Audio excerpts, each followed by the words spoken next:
നേരത്തെ തന്നെ ഇരിങ്ങാലക്കുട പോലീസ് സ്റ്റേഷനിൽ ഈ രേഖ ഭർത്താവിനെതിരെ ഒരു പരാതി കൈമാറിയിട്ടുണ്ടായിരുന്നു എന്നുള്ള വിവരം ലഭിക്കുന്നത്. 2019 ഈ സുനിതയും ഈ പ്രേംകുമാറും ചേർന്ന വിദ്യ എന്ന് പറയുന്ന സുപ്രീംകോടതി ആദ്യ ഭാര്യയെ കൊലപ്പെടുത്തി ക്രൂരമായി കൊലപ്പെടുത്തിയ ശേഷം കാട്ടിൽ തള്ളുകയായിരുന്നു ചെയ്തത്. പുതിയൊരു ചാനലിലെ പുതിയൊരു വീഡിയോയിലേക്ക് നിങ്ങളെ എല്ലാവരെയും ഞാൻ സ്വാഗതം ചെയ്യുന്നു.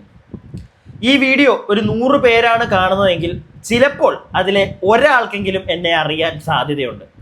കാരണം എനിക്ക് വേറൊരു മെയിൻ ചാനലുണ്ട്. ഇതെൻ്റെ ഒരു സെക്കൻഡറി ചാനലാണ്. ഞാനിപ്പോൾ ഈ ഒരു സെക്കൻഡറി ചാനൽ തുടങ്ങാനുള്ളൊരു കാരണം എൻ്റെ മെയിൻ ചാനലിന് ഒരു ചെറിയ പണി കിട്ടി. അത് മാറാനായിട്ട് കുറച്ച് ദിവസങ്ങളും കൂടെ എടുക്കും. അതുകൊണ്ട് തന്നെ ആ ചാനലിൽ തീരെ റീച്ചില്ല.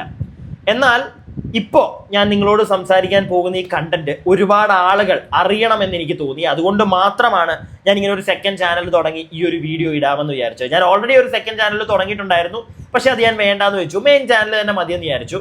പക്ഷെ ഒരു പണി വന്നപ്പോൾ ആ ഒരു സമയത്ത് ഇതുപോലൊരു അത്യാവശ്യം നല്ല രീതിയിൽ ആളുകൾ അറിയേണ്ട ഒരു കണ്ടന്റ് എനിക്ക് ചെയ്താലും ആളുകൾ അറിയില്ല എന്ന് തോന്നിയ സാഹചര്യത്തിൽ ഈ ഒരു സെക്കൻഡ് ചാനൽ മാത്രമേ എനിക്കൊരു മാർഗമായി തോന്നിയുള്ളൂ. അപ്പോൾ എന്താണെങ്കിലും നിങ്ങളിൽ കൂടുതലും ആളുകൾ ചിലപ്പോൾ അറിഞ്ഞൊരു വാർത്തയായിരിക്കും. ഇരിഞ്ഞാലക്കുട ഒരു ഇരട്ട കൊലപാതകം. അതുമായി ബന്ധപ്പെട്ട് ഇന്ന് രാവിലെ അല്ലെങ്കിൽ ഇന്ന് ഉച്ച കഴിഞ്ഞപ്പോൾ തൊട്ട് എനിക്ക് തോന്നുന്നു ഒരുപാട്, ഉച്ചയല്ല രാവിലെ തൊട്ടേ ഉണ്ട് ഈ ഒരു വിഷയവുമായി ബന്ധപ്പെട്ട് അവിടെ ഇവിടെയൊക്കെ ആയിട്ട് ചെറിയ ചെറിയ വാർത്തകൾ വന്നു തുടങ്ങി. വൈകുന്നേരമൊക്കെ ആയപ്പോഴത്തേക്ക് ഒരുപാട് ചാനലിൽ ഈ ഒരു വിഷയമായി ഒരുപാട് ആളുകൾ സംസാരിക്കുന്ന കേട്ടു. പക്ഷെ ആരും ശ്രദ്ധിക്കാതെ പോയ കുറച്ച് കാര്യങ്ങളുണ്ട് ഈ ഒരു വിഷയത്തിൽ. അതെനിക്ക് നിങ്ങളോടൊന്ന് ഡിസ്കസ് ചെയ്യണമെന്ന് തോന്നി. പ്രത്യേകിച്ച് ഇനിയും ഈ ഒരു വിഷയം അറിയാത്തവർക്ക് വേണ്ടി ഞാൻ തുടക്കം തൊട്ടൊന്ന് പറയാം. അതായത് രേഖ എന്ന് പറയുന്ന സ്ത്രീ, അവരുടെ അമ്മ, ഇവർ 2 പേരുമാണ് മരണപ്പെട്ടത്. ഇവരെ കൊന്നത് രേഖയുടെ ഭർത്താവ്, അതും 2ാം ഭർത്താവ്. ഇവൻ അത്ര നല്ലൊരു മനുഷ്യനൊന്നുമല്ല. കാരണം ഇതിനു മുമ്പ് ഇവനൊരു കല്യാണം കഴിച്ച് ആ ഒരു സ്ത്രീയെ കൊന്നിട്ടുണ്ടായിരുന്നു. അതിൻ്റെ പേരും പറഞ്ഞ് അല്ലെങ്കിൽ അതിൻ്റെ പേരിൽ കുറച്ച് നാളെ ജയിലിനകത്ത് കിടന്നു. അതിനുശേഷം ജാമ്യത്തിൽ ഇറങ്ങിയിട്ടാണ് ഈ ഒരു സ്ത്രീയെ കല്യാണം കഴിച്ച് ഇപ്പോൾ ആ ഒരു സ്ത്രീയെയും ഇല്ലാതെ ആക്കിയത്.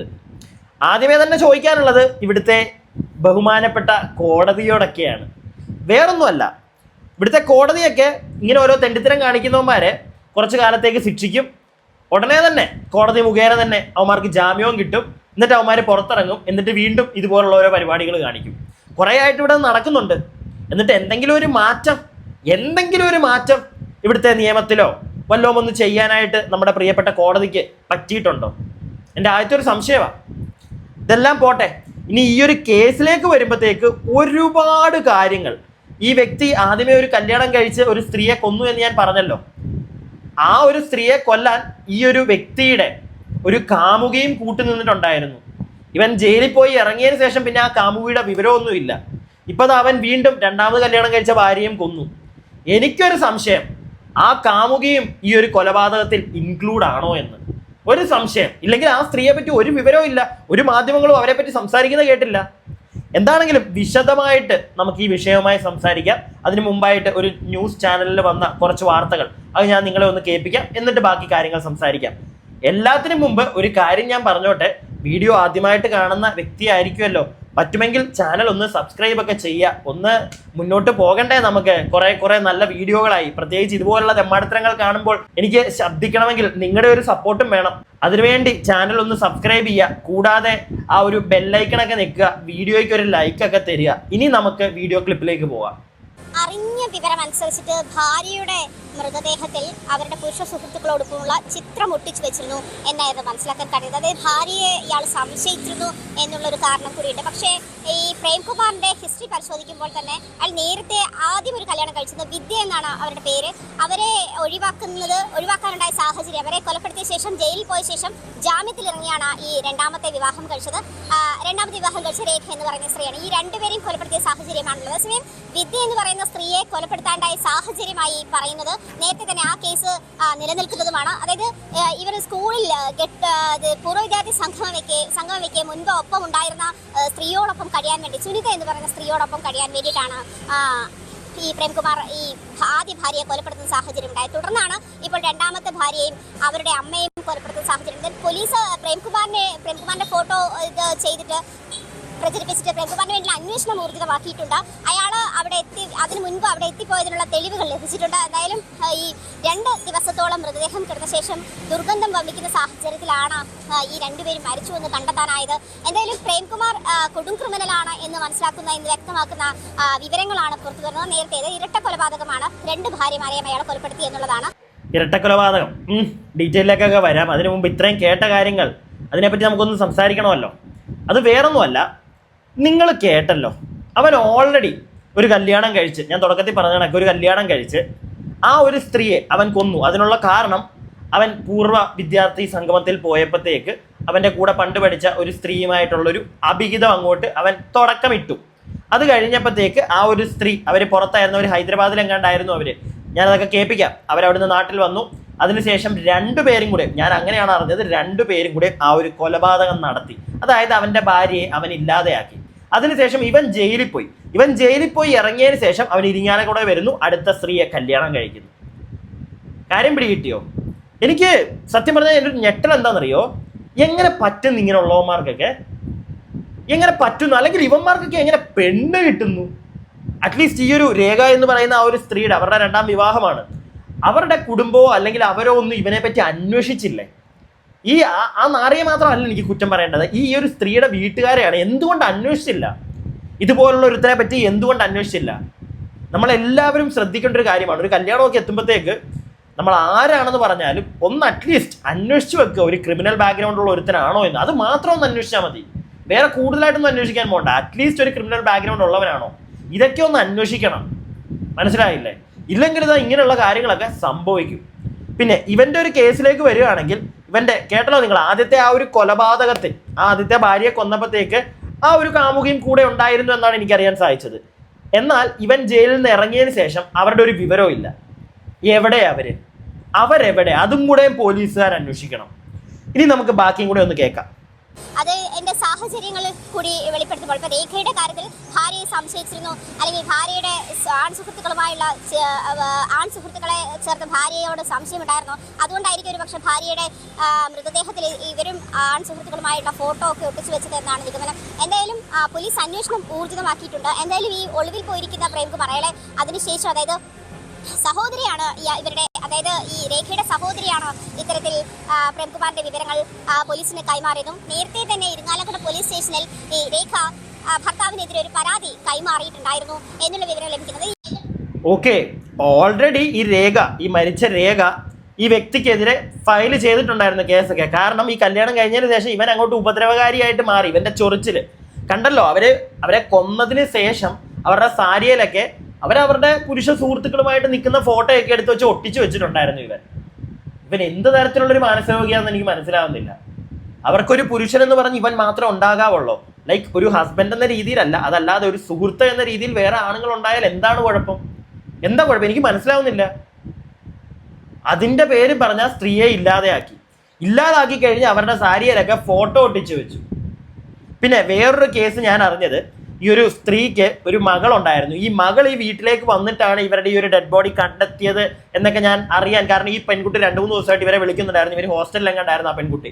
അപ്പോൾ ഇവരെ വിളിക്കുന്നുണ്ടായിരുന്നു, ഫോൺ എടുക്കുന്നില്ലായിരുന്നു. അതുകൊണ്ട് തന്നെ ഈ പെൺകുട്ടി വീട്ടിൽ വന്ന് നോക്കിയപ്പോഴാണ് ഇങ്ങനൊരു സംഭവം കണ്ടത് എന്ന് ഞാൻ പേഴ്സണലി അറിയാനിടയായി. പക്ഷെ അതൊന്നും മാധ്യമങ്ങളിൽ വന്ന് ഞാൻ കണ്ടില്ല, എനിക്കറിയില്ല. അതുകൊണ്ട് തന്നെ ഇങ്ങനൊരു കാര്യം ഞാൻ കേട്ടു, നിങ്ങളെ അതൊന്ന് അറിയിക്കണമെന്ന് തോന്നി. എന്തൊക്കെയാണെന്ന് പറഞ്ഞാലും ഇവനെ പോലുള്ള ആളുകൾ നമ്മുടെ സമൂഹത്തിൽ ഇനിയുണ്ട്. നമ്മളെല്ലാവരും കരുതലോടെ ഇരിക്കണം. ഒരു കല്യാണം അതിനു മുമ്പ്, അത് 1ാമത്തെ ആയിക്കോട്ടെ, 2ാമത്തെ ആയിക്കോട്ടെ, 3ാമത്തെ ആയിക്കോട്ടെ, 2 പേരും പരസ്പരം നല്ല രീതിയിൽ അറിഞ്ഞിരിക്കണം. അറ്റ്ലീസ്റ്റ് മനസ്സുകൊണ്ട് നല്ല രീതിയിൽ. ബാക്കി ഇവർ തമ്മിൽ സ്വരച്ചേർച്ച ഉണ്ടായിരുന്നില്ല എന്ന് തന്നെയാണ് വ്യക്തമാക്കുന്നത്. പക്ഷേ പ്രേംകുമാറിന്റെ ഒരു ഹിസ്റ്ററി കൂടി പരിശോധിക്കുകയാണെങ്കിൽ, പ്രേംകുമാർ ഈ പറഞ്ഞ മുൻപ് ഒപ്പം പഠിച്ചിരുന്ന യുവതിയോടൊപ്പം കഴിയാൻ വേണ്ടിയാണ് ആദ്യ ഭാര്യയെ കൊലപ്പെടുത്തിയതെന്നാണ്. ആ കേസിൽ ജാമ്യത്തിൽ ഇറങ്ങുന്ന സാഹചര്യത്തിലാണ് ഈ 2ാമത്തെ ഭാര്യയായിട്ടുള്ള രേഖയെ വിവാഹം കഴിക്കുന്നതും ഇവിടെ ഇരിങ്ങാലക്കുടയിൽ താമസമാക്കുന്ന ഒരു സാഹചര്യം ഉണ്ടായത്. പക്ഷേ ഈ പറയുമ്പോൾ, അതായത് പോലീസിന്റെ റെക്കോർഡ്സ് അനുസരിച്ച് ഇയാൾ നേരത്തെ തന്നെ, അതായത് കൊടും ക്രിമിനലാണ് എന്നുള്ള കാര്യം തന്നെയാണ് വ്യക്തമാക്കുന്നത്. എന്തായാലും നേരത്തെ ഉണ്ടായിരുന്ന ഭാര്യ ഈ കൊടും ക്രിമിനലാണ് എന്ന് പോലീസുകാർ പറഞ്ഞു എന്ന് പറയുന്നുണ്ടല്ലോ. ഞാനൊരു കാര്യം ചോദിച്ചോട്ടെ, ഈ കൊടും ക്രിമിനലിനെതിരെ ഓൾറെഡി ആ ഒരു സ്ത്രീ ഇരിഞ്ഞാലക്കുട പോലീസ് സ്റ്റേഷനിൽ ഒരു പരാതി കൊടുത്തിട്ടുണ്ടായിരുന്നു, ഇവൻ ഉപദ്രവകാരിയാണെന്നും പറഞ്ഞ്. എന്നിട്ട് എന്തുകൊണ്ട് പോലീസുകാർ വേണ്ട വിധം ഇവനെ കൈകാര്യം ചെയ്തില്ല? അതാണ് എനിക്ക് ചോദിക്കാനുള്ളത്. കൈകാര്യം ചെയ്യാന്ന് പറഞ്ഞാൽ അടിച്ചു പൊട്ടിക്കുക അതല്ല, ഇവനെ എന്തുകൊണ്ട് സ്റ്റേഷനിൽ വെച്ച് അന്വേഷിച്ചില്ല, പ്രോപ്പറായിട്ട് ഇവനെ പറ്റി അന്വേഷിച്ചില്ല? എനിക്കതാണ് എൻ്റെ ഒരു സംശയം.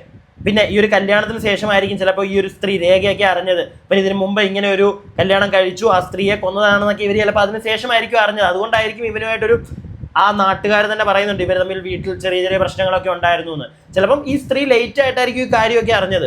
അതിനുശേഷം ഇവർക്ക് ഇവനെ കൂടെ നിൽക്കാനായിട്ടോ നിർത്താനായിട്ടോ ഒക്കെ പേടിയായി കാണും. മനസ്സിലായില്ലേ? അതിന്റെ പേരിൽ ഇവൻ വീട്ടിലും കിടന്ന് ഒച്ച ഉണ്ടാക്കിയപ്പോൾ അവർ കേസും കൊടുത്തു, പരാതിപ്പെട്ടു. എന്നിട്ട് എന്തുകൊണ്ട് പോലീസ് പ്രത്യേകിച്ച് ഒരു ജാമ്യത്തിൽ ഇറങ്ങി നിൽക്കുന്ന ഒരുത്തനാണ്? മറ്റേ കേസിൽ ഇവനെ കംപ്ലീറ്റ് ആയിട്ട് അങ്ങോട്ട് വിട്ടോന്നുമല്ല, ഇവൻ ജാമ്യത്തിലോ പരോളിലല്ല ജാമ്യത്തിലാണെന്ന് തോന്നുന്നു. അതും ഒന്ന് ആലോചിച്ച് നോക്കിയേ. മറ്റേ കേസിനെ പറ്റി, അതായത് വിദ്യ എന്ന് പറയുന്ന ഇവന്റെ ആദ്യത്തെ ഭാര്യയെ കൊന്നതിനെ പറ്റിയിട്ടൊന്ന് പറയുകയാണെങ്കിൽ, ആ സ്ത്രീയെ ഇവൻ കൊന്നതിന് ശേഷം ഇവനും ഇവന്റെ ആ ഒരു കാമുകി രണ്ടുപേരും അത്യാവശ്യം നല്ല രീതിയിൽ ഓടി നിൽക്കുകയായിരുന്നു. പിടിക്കാനായിട്ട് കുറച്ച് പാടുപെട്ടു.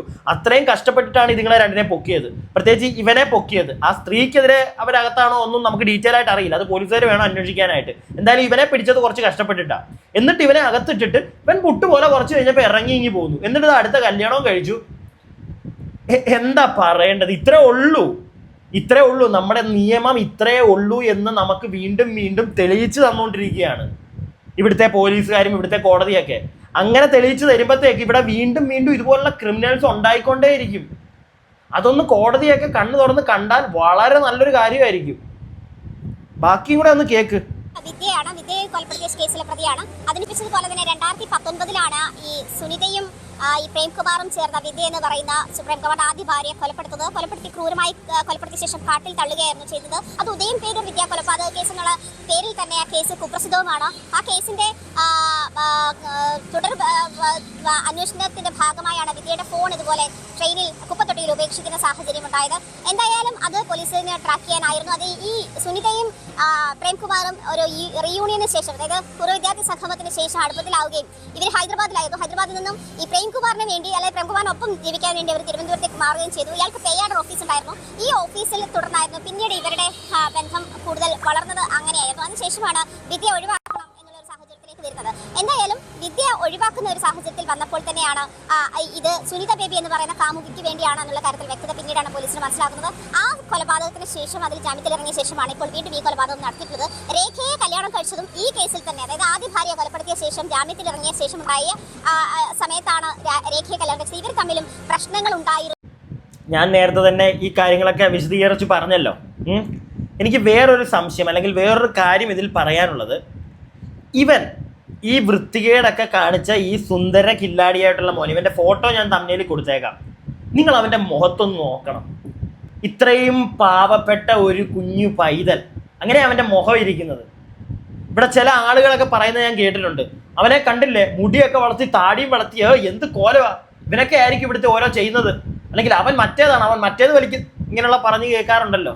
നിങ്ങൾ ആദ്യമേ ഈ പറയുന്നവരോടാണ് എനിക്ക് പറയാനുള്ളത്, ഏറ്റവും മാന്യമായി കണ്ണാടിയൊക്കെ വെച്ച് സുന്ദരനായിട്ട് നടക്കുന്നവനാണ് ഇവനെ പോലുള്ളവന്മാരാണ് ഇവിടുത്തെ ഏറ്റവും കൂടുതൽ ക്രിമിനൽസ് ആയിട്ട് മാറുന്നത്.